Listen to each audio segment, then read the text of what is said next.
Hello everybody, this is Will Kirkwood, Code 314 on Magic Online. Just finished up Classic Daily Event Sunday night on October 9th, and thought I'd play my rounds and open it up to criticism and whatnot. Playing a crazy metalworker deck. Not conventional shops, not conventional stacks, going with the Forge Masters, Goblin Welders, Metalworkers, and a lot of bullets. And it's been doing pretty well in the tourney practice room, and happened to be online and available for the daily event, and gave it a shot, and went pretty well. So, as you can see, pretty standard shops. Mana base here. One Mox Opal for a little acceleration with the Forge Master. Getting Metalcraft essentially is important, as well as the Great Furnaces. Same concept. Also very good synergy with the Goblin Welders. Pulled 2 Spheres of Resistance instead of the major 4 or main 4. Playing chops, I find that a lot of times you can find yourself stuck under your own sphere resistance, and that's pretty miserable. If you play Ancient Tomb Sphere turn 1, and you're holding a City of Traders and, a 3-drop for turn 2, and they wasteland it, all of a sudden you're stuck nowhere to go. And a lot of times you can end up being on the wrong end of that. So down to 2 spheres. They're still good. I just don't want to overdraw them. 2 Revokers. Excellent card. A good bullet to have. But at the same rate, without the Power 9, sometimes they're a little more hit or miss. And on top of that, it can be really tough to pull the right card. If it's my turn 1 play and I guess Mana Crypt and you play Soul Ring, then all I got out of it is a 2/1 creature. And I felt that, as a bullet, it was good. It was good to bring in the shutdown of Jace the Mind Sculptor, which happened in this daily event. But at the same rate, like the Sphere Resistance, I didn't want to feel like I was fighting my hand with these Phyrexian Revokers and really shutting down that Lotus Petal you have in play. Moving on. 1 Crucible Worlds, kind of necessary in the shops. The Trinisphere, 4 Metalworkers. I think the meta is kind of leaning back towards the Metalworker. Over the last few months, we've seen the Metalworkers completely disappear from the shops in favor of the Slash Panthers. Because the Metalworker was a turn too slow. If I Mishra's Factory Metalworker and you Forbidden Orchard, Lotus Petal, Oath of Druids. Unless I'm holding a duplicate, and you don't draw your Dragon's Breath, my Metalworker is just no good. However, with the rise of creature decks in the meta lately, the illusions and the hate bears, and even goblins showing up a couple times. Stoneforge is edging its way into it more.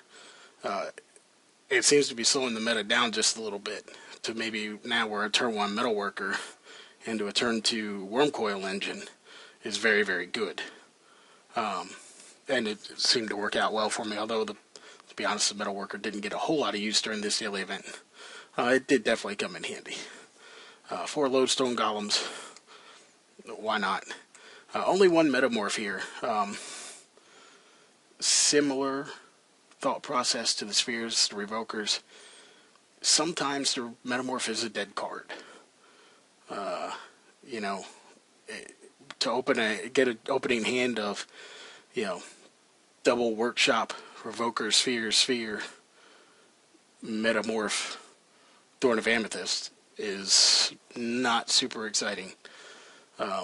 So again, didn't want to overdraw the Metamorph, but I did want to have it available. Forge Mastering into it to kill off an Emrakul is quite a valid play, and I did something, I threatened it in this daily event and actually had the Metamorph in my hand, and it worked out for me.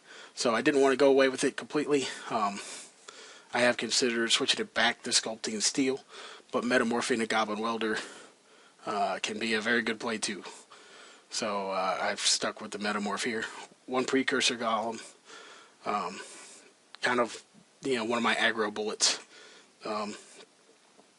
It's not very good against the Lightning Bolt. Could even kill off the Lodestones, but it's very good against the Jace. It's interacts well with the Forge Master. I get my 3 artifacts that I can sacrifice if I want.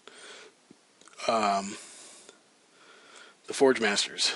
Again, I felt that a more stacks-like control-y build might be good in this meta. Lots of bullets. Originally, I was running a Staff of Domination.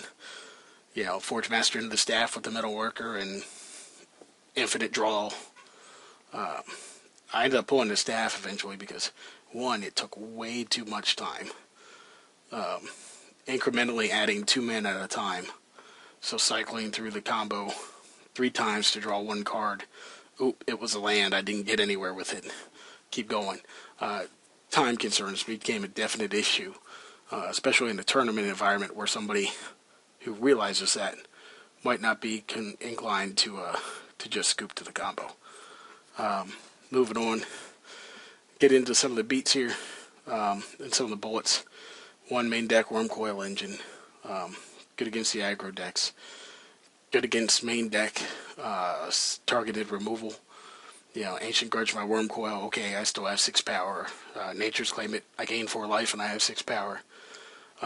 It's good with the Forge Master. Sacrifices the Forge Master. Worm Coil goes to the graveyard. I still get my two worm tokens. Triskelion is a nod towards this creature heavier metagame that we've seen. I feel like Triskelion is an excellent card against that sort of a deck, especially with the illusions, which I ended up playing illusions in this daily event. Unfortunately, I could not get the Triskelion online and really abused their illusionary weakness. But some sort of situation where I could have, Forge Mastered into Triskelion, ping 3 separate creatures, killing them by targeting, then weldering it away, and then weldering it back into play and doing it all over again. Certainly seems like a realistic play if you can stabilize and get there. This seems like a winning strategy. Didn't work out for me in this DE, but there were other issues as well. Duplicate, 1 main deck. Again, a main deck hate card. Forge Mastered and a duplicate, and eat your Emrakul. You pass the turn and I swing for 15 is an excellent thing, and that's why people run duplicate. The fact that I can pull up a duplicate at instant speed with the Forge Master has definitely come into play in the tourney practice room, and the threat of it came into play in this daily event even.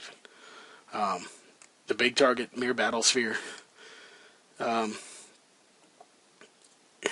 In a Goldfish, against the Goldfish, it's the premier Forge Master target. I get 4 tokens. If I've got the Welder online, I can sack the Battle Sphere and bring it back and have 8 tokens, and it in itself can be an extremely good kill condition. I didn't play any Goldfish in the daily event, and I didn't find myself ever going after the Battle Sphere. So it's something that might be pulled from the deck. I still have to do some testing on that. 3 Chalice of the Void. Would prefer 4. It's definitely got its advantages. You can shut down a Storm combo, the Epic Storm, LED Storm. Is not very good against Gush. The big spells you want to stop against Gush cost 4, 5, and 6 mana. So chalicing for 8, 10, and 12 is not always feasible. And to be honest, I just have terrible luck with chalices. I find that if I guess 2 for Ancient Grudge, it's a Nature's Claim. If I guess 1 for Nature's Claim, I draw 2 Welders in a row. So, I was willing to play 3 main and move one to the board. There it is, an Eon Hub, Bullet Against Oath decks. Because this is definitely a turn or two slower than the Slash Panther builds. I found that this deck is, regular shops can be susceptible to an early Oath anyway, but this one definitely is. And I ended up playing Oath in the daily event. I didn't get the Eon Hub online, but it was available. Second Crucible Worlds for decks playing lots of main deck land removal. 2 more duplicates. Like you said, Oath is tougher on this matchup. We'll skip over to the 2/5 Metamorphs again. All 4 of those and the Eon Hub all come in against the Oath matchup I had.